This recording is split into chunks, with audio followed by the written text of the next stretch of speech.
You keep on not turning it back to you. I haven't. See, half, you wanna be a true. So you're happy with this angle? Yeah.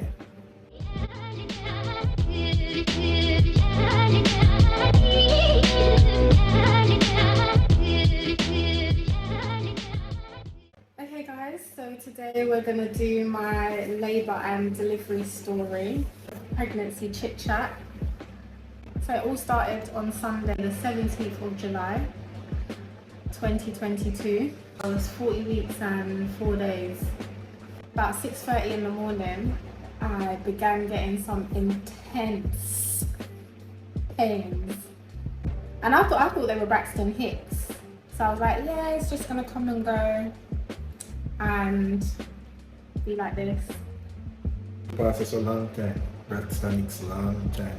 I've never really got Braxton Hicks though. I don't think so anyway.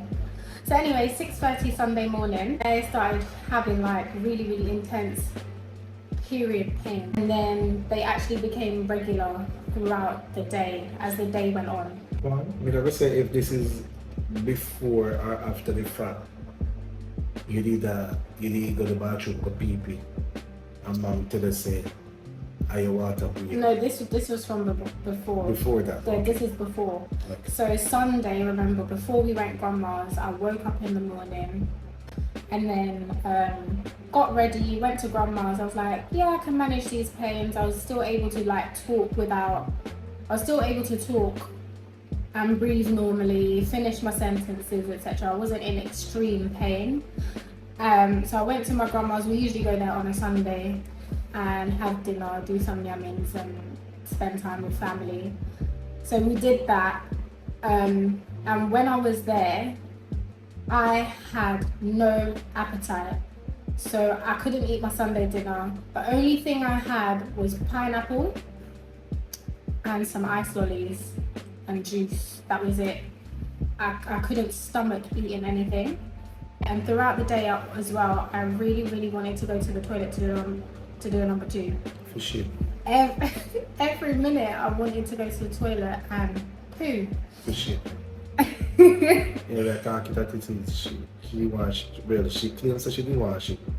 The sensation that she have. Yeah. And actually on a few occasions I did actually open my bowels. And then by the time we got home it was about like 9 o'clock at night, 10 o'clock at night. And then I was like, no, these pains are not going away. So I think you and my mum, you were like, well, call the hospital then. So I finally decided to call the maternity helpline. I called them and asked them for advice, like what to do, what to look out for. And from what I described to them, so I was like telling them how far apart the contractions were. Mm-hmm. And they kind of told me what to look out for. So like my mucus plug going, my water's breaking, and they were like, if I have a really intense urge to do a number two, then I need to call them back. So then also she kind of told me like the warning signs to look out for. So like if I started to have heavy bleeding and it was like running like water, then I'd need to like rush to the emergency room and stuff. I relayed the information to this one and my mum, told them what I'm gonna have to look out for during the day, during the night. And obviously the athletics were on, so we were up throughout the night until like maybe 1, watching the championships. And by about like 2 o'clock, because the midwife had said to me to call back at 2 o'clock in the morning to see how things were progressing. She also told me like I could take paracetamol and do kind of like my hypnobirthing techniques or distraction techniques and stuff to kind of relieve the pain. So she said I should call her back at 2 o'clock to see how things are progressing, but I was so tired and I was running to the toilet every minute to pee. So like I'd be in the bed on all fours. Yeah, the same. If you have the man, then they know the position there. Yeah. I was on all fours in the bed, like just every time the pain came, that was the only position that provided relief. Every minute I was doing it, he was looking at me like, what the hell are you doing? Like arch up like a feline. And then every minute I was running to the toilet peeing because in my head I was like, she's descending further down the birth canal, and I was like, yeah, she's resting on my bladder, so maybe that's why I'm running to the toilet to pee so much. I kid you not, it was non-stop until all the way back to Monday morning, like 5:30 in the morning. And then when it got to 5:30, I ran to the toilet, and as per, I thought I was peeing. I then saw like this phlegmy, bloody substance on my maternity pad. So then I was like, okay, never mind. I've got my 41-week appointment later, and we were planning to do a membrane sweep because I was like, well, my waters aren't going, everything I'm doing. So by this time, I was eating spicy food. I did curb walking. I did spinning baby. I was upside down, guys. And I the other technique where they put like a scarf across your belly, and he was there shimmering it, shimmying it. So we did all of that. What else did we do? Sex. We did sex. Yeah, a little bit here and there. And then I did, what else did I do? I was eating pineapples. And I think what actually kicked my contractions into starting. Sorrel juice. Yeah. He mixed a banging batch of sorrel. People I can mix that, yeah. So for those, say it, I don't know what to say. no, I was gonna say, for those who don't know, hibiscus, aka sorrel, naturally causes the onset of uterine contractions. They advise you not to take it in the first and second trimester. So that being said, he made, you can't even see in the frame, but it was massive. 6 2-liter bottles. Yeah. Yeah, and every time I had a snack, I was drinking it. Every time I ate dinner, I was drinking it. Breakfast, drinking it. And then I really think that's what actually started my contractions. I had a midwife appointment, 41 weeks, and we were going to discuss doing a membrane sweep, which I was open to doing because I wanted her to come out now. Wanted to meet her. And for all those who don't know what a membrane sweep is, pretty much the midwife would put it with their finger inside her vagina and kind of feel round the baby's head. It want go sack like thing with they run the baby's head, and if they plan to go ahead, then they kind of pop it. For make it water break. And also, for those who don't know, why sex is good is because the man's sperm has prostaglandins. So it's a type of substance within their sperm makeup that is able to soften the cervix as well. So, married couples out there, and any other couples out there. Yeah, because we don't know some married people who have sex. So I knew I had my 41-week midwife appointment coming up, so I was like, all right, I'll rock it out until 2:40 p.m. So I had my TENS machine that I was using. TENS machine is for back pain. So I was using that, and he hooked it up to me on my back, and I was just riding these contractions. Got there at 2:30, and by that time... Wait, we mother tell you say your water break, and you're like, no mom, I just want to pee, and your mom is like, no, I don't think so. Yeah, you know, remember, so we say we need to go make you leave that down now. Yeah, so our water did break, and she never know, she thinks I did always pee. Yeah, I was gonna get to that though. No, but you passed a long time. No, but I couldn't tell the story to say, yeah, my mum was right, because by the time I got to the hospital at the midwife appointment, they said, yeah, no, your waters are broken. So I was gonna say mum was right. Mum was like wiping me down, tidying me up. She helped me to put on like a maternity dress. Packed the rest of my hospital bag, got all my toiletries together, and she was like, are you really gonna stay at home and have my grandbaby in the toilet? She was like, your waters are broken. And I was like, no mum, it's just P. I'm sure it's just P. So anyways, we got there at about 2:30, and by this time I'm short of breath. I can't talk like I have to literally be gritting my teeth through the pain.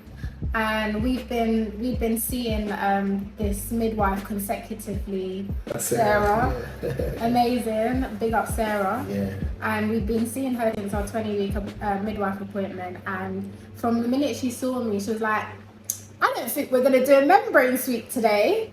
So then my membrane sweep appointment turned into A delivery appointment. a labour assessment. Yeah. Popped on the bed, and she basically assessed my cervix. She was like, "Oh, I can feel the baby's head. Yeah, you're 7 centimeters dilated." 7 centimeters dilated, guys. So by that time it was about so by the time they finished it was about 3 o'clock. And they were like, yeah, we're gonna fill up your birthing suite, the water. The birthing pool or tub. English, where are you? That's why we chat pop up, because we don't know what we think come down. So then they go full up a birthing tub, a pool with water. And for those of you who have been around us and have been in conversations at church and stuff, this one who said he wasn't going to be in there, yeah, but that was in there. He was in there from start to finish, guys. Start to finish. Yeah, but anyways, they filled it up. I got in there from 3 o'clock. I was again on all fours, gas and air, and then took off my TENS machine, went into the tub. Then they said to me, do I want to have any other pain relief? For example, like pethidine, the injection. But they were like, I would then have to come out of the pool. I was like, not into that. So I stayed in, doing my hypnobirthing, breathing techniques. At that time, Mum ran out to the shops to get me some Lucozade Sport. Psychologically, it helped boost my energy. I felt like, yeah, I can still do this. Riding each contractions, they say in hypnobirthing that you should do down breathing, breathe down the baby. And I was like, when I was trying to do it, nothing was happening. So I thought, okay, I'm gonna have to push with all my might on each contractions, otherwise she's not gonna come out. So then started to like really push. I'm feeling like I needed to poo. And then on one of the like really bigger contractions, when I knew like she was nearly there, the midwife was like, stop. Yeah. And I was like, wait a minute. Wait, first of all, you're not gonna speed past that like you didn't just say what you just said. Excuse me, I can't stop.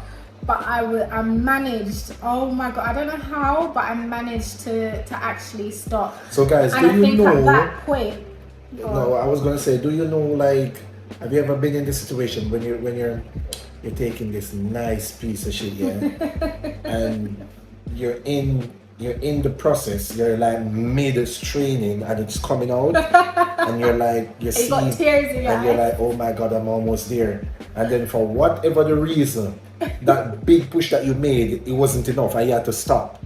That's the most uncomfortable thing, man. Trust me, for all those people out there that love to for men, yeah, to actually compare. Yeah, it was something like that. Still, that's what I would have thought. It was something like that. Has to be. Must. So literally, she was like, "Stop," and I was thinking, "Oh my god, how are you gonna tell me to stop at this moment in time?" But my senses were telling me if I don't stop, something is. I'm either gonna have a massive tear, or like she's gonna suck back up. So I stopped. I managed to stop, and then.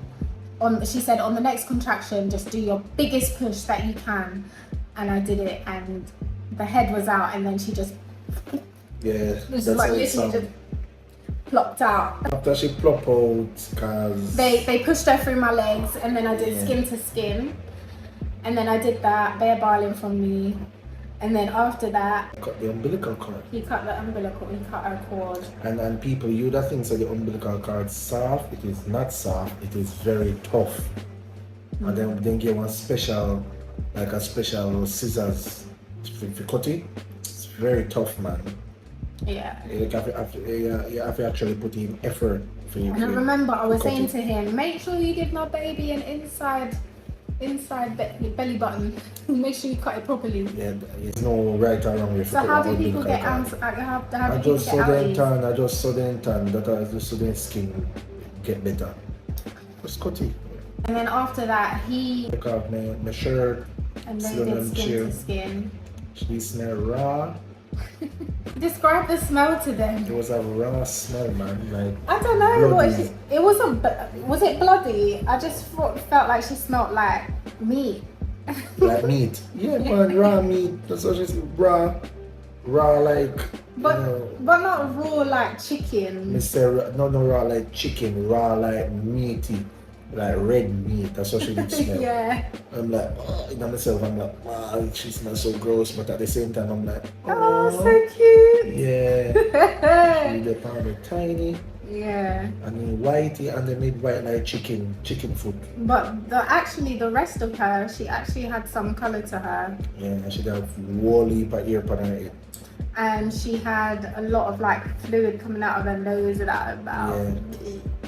After that, he was over there doing his thing whilst I was getting an injection to help speed up the placenta delivery. And then I think at some point she got the vitamin K injection. And then she was with my mum and him.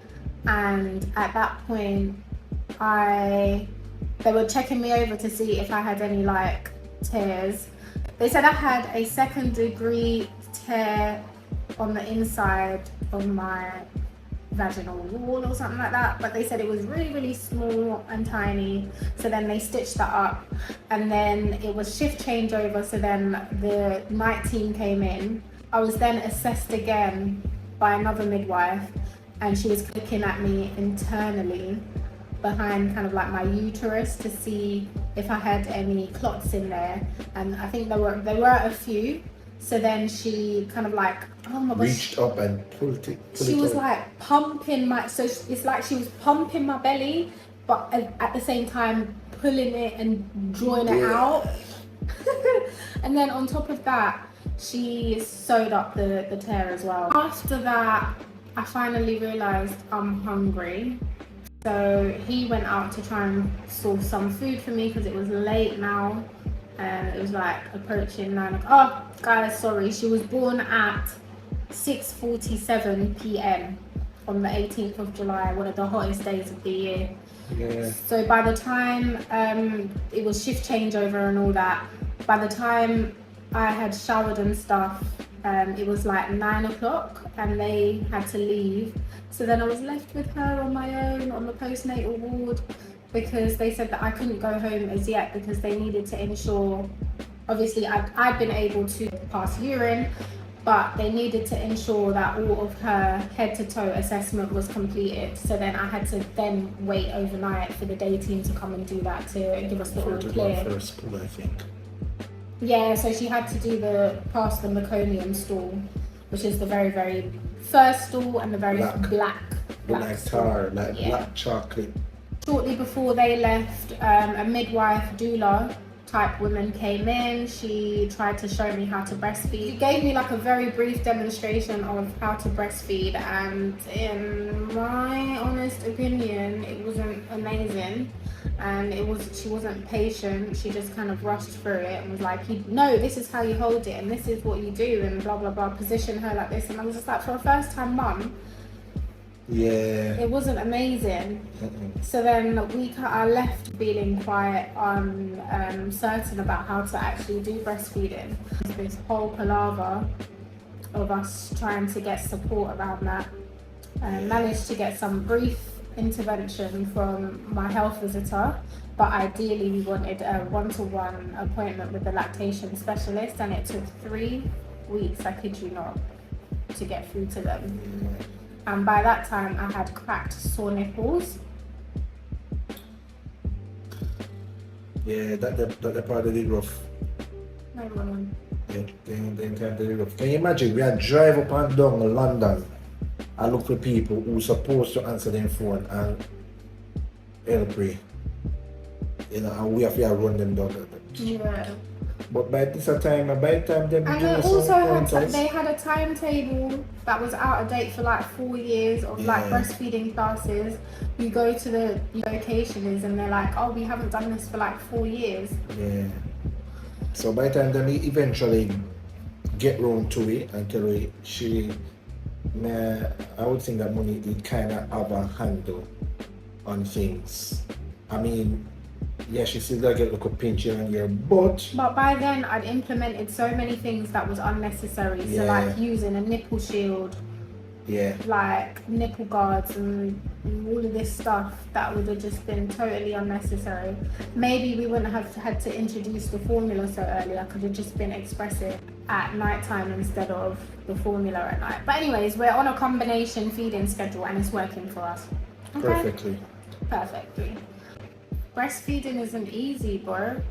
Alright, so my take on that is this now, people. I want to quote me. And really and truly, this not take no rocket scientist to know.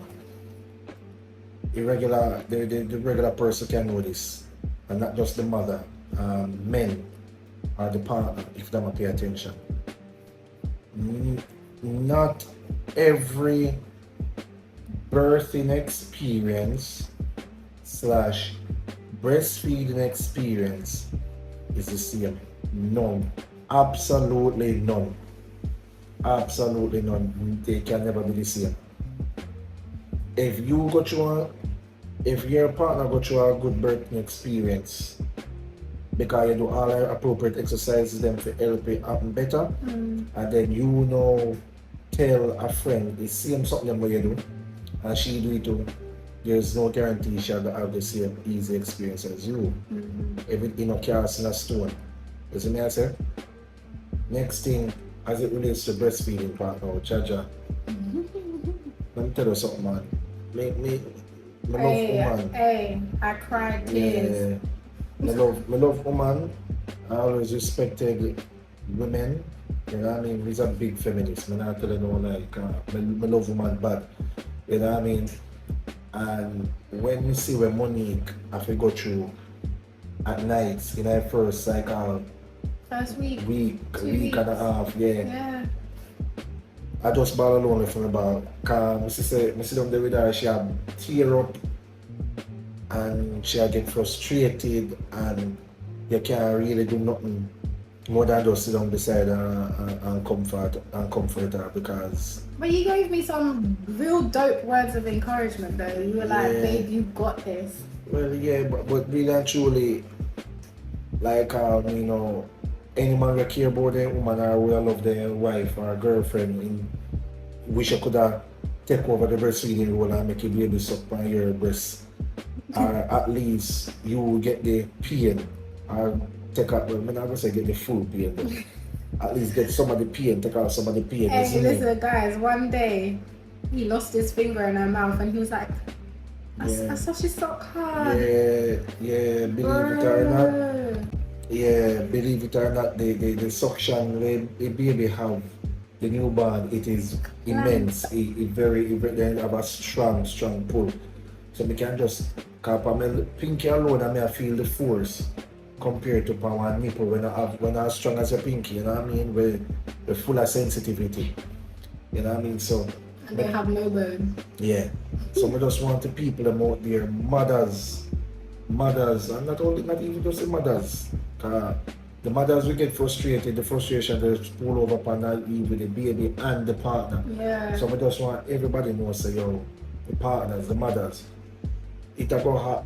Well, let me not say it a go hard, but it can be hard, especially for the first time mothers, the brand new mothers, it can be hard. But here I know, when we want to get down the hill.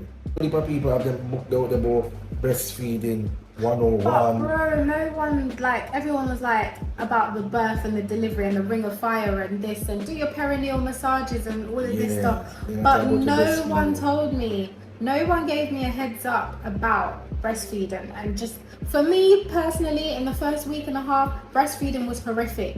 Yeah, me too. They are fit for me too. I was traumatized. Like, every time she came to my nipple, I was like, Yeah, and I guide it. And doing that, you know, it can Yeah. sometimes we kind of starve a baby of food, and then know when because you have such a traumatic experience, and each time the baby feel latch on, you kind of hesitate I'm tensing. and it turns up. That now make your baby frustrated, and that now make you frustrated because you know yourself as a judge again argue baby food she's supposed to get. I'm not nurturing her. And then I'm it not meeting boils her down to needs. guilt, and you're going in a depression and one bag of things. You got to be so careful. Like Yeah. there's a fine line between baby blues and postnatal depression. Yeah, And as a mental health nurse, I could, like, I was treading. yeah. You know. So I, you see, family support, friend support, them they play a huge role in they bring, well, hey, when somebody say many of you hear the saying, we say it takes it takes A village. village to raise a child. You know, only start from like when the people can walk. You gotta start from like when them just born, because it's so many times not Even easy. before that though. And the mother, let's forget about the father. The mother ever need as much support as possible. But back to what I want to say, each breastfeeding experience is not the same. There's no guide for it. Or feel like giving up. Giving up, yeah, don't read. I know it's hard to say. And I kid you not, everyone was like, don't worry, it will pass, or just persevere. Yeah, Once no, you get easy. past No. 2-3 weeks, it will be fine. I was just like, I don't No. even, what? No. And people are telling me they breastfed for like 9 months, Yeah. a year, 18 months, Yeah. 2 years. You know? Listen, if it is very difficult for you, as it was with Monique, don't be afraid to ask, get in touch with a visitor or a midwife. Personally, Lactation you see, specialist. the lactation specialists, they should help you, they will, when you get through to them. But let's say, for example, for whatever reason, just now work, get a breast pump. Trust me, it now go hard.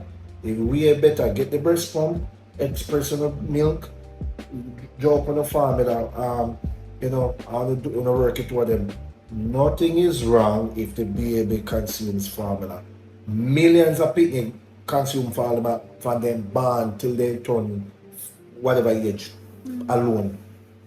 We have close people who say them farm breastfeed for like 3 weeks, and I say, yo, freak that. Some do it for 1 day, say, yo, nope. Yo, your mental health as a mother Yeah. is important. Yeah. So I don't go the baby. Yeah, the It's baby is important, important. yes, but it me that say more important for the mother, because if the mother in the right state of mind, the baby not gonna get nothing. And the baby are gonna be in arms way.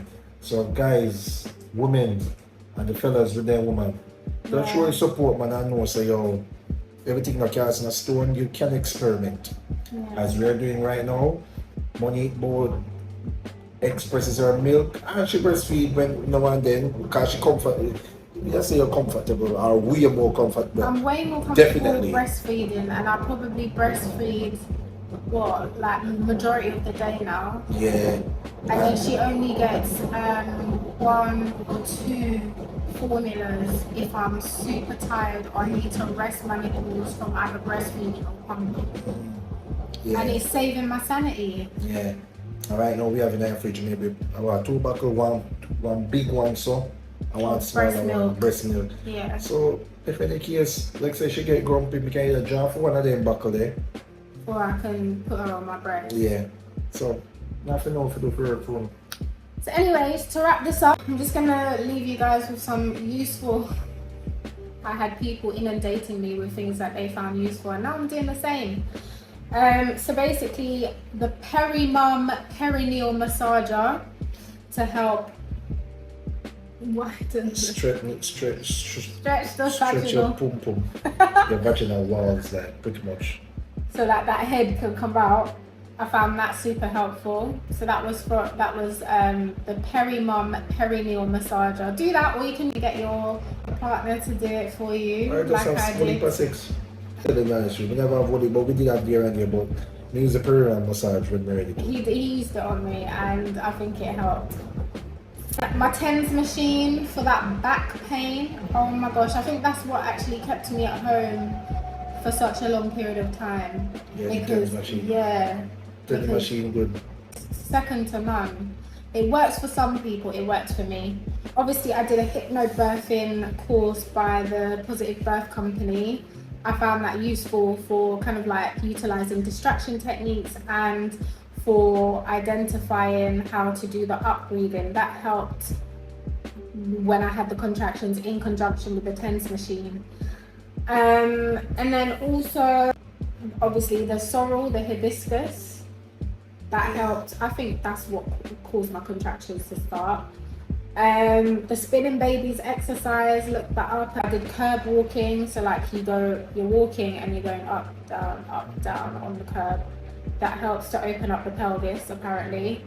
I used hot pepper on everything, ice. And then also post labor and delivery, I had some ointment, so some herbal nipple cream, my electric breast pumps, and obviously getting the correct flange insert size. Gadgets like the Tommy Tippy. He loves it. The prep. The Tommy Tippy day bottle night prep. The prep See, machine. listen, we were introduced to it by one of our friends, Nicole. Big up, Nick. Short up Nikki. She pretty much said that it was a lifesaver, and it is so true because you don't know, say in the night somebody tell you want to make a buckle and forget the right temperature for your baby. Usually takes some time, and then the baby in the room, don't get that temp and ball down her throat, ball your water. But with the day and night prep something now, it literally take maybe, I don't even think it takes 1 minute, yeah, and you get it something right. You get it back to the right temperature, so you get to dash in a bit more same time. I should just drink it. And the buckle warmer, Tommy Tippy buckle warmer as well, so that's nice. He loves all them gadgety stuff. Yeah. My breast pumps, having the correct flange insert, that's been helpful because then it's pulling. So like this is a nipple and it just pulls it back and expresses it electrically, but it doesn't hurt. If you've got the incorrect flange size, then it will also suck in the rest of your areola alongside the nipple and it will bun you. Yeah. So I've had to do a lot of reading and research to figure out my groove. Also, I've been using fenugreek powder and marshmallow root. That helps to increase my milk supply. Lactation biscuits, that's been helpful. And my friend Rax sent me this ointment that, like, in the initial days, bro, of a vaginal delivery, underneath is hot like fire. So she sent me this ointment. I can't remember. I'll take a picture of it. That really helped to soothe. And also, the community midwife told me to do a bath and drop in lavender oil and tea tree oil. Yeah, that helped a million. I think that's it. Will I do this again? More than likely, yeah. Definitely, yes. Come on. If I have another birthing experience like the one I had, for sure. And now that I'm armed with all my breastfeeding knowledge and tips, yeah, I'm open to it. But I want my boy, I want my baby boy. Because this girl, she's replaced me, guys. She love him gone to bed. What do you say about dads and their daughters? Daddy's Girl, girl. I've been replaced. Anyways, bye.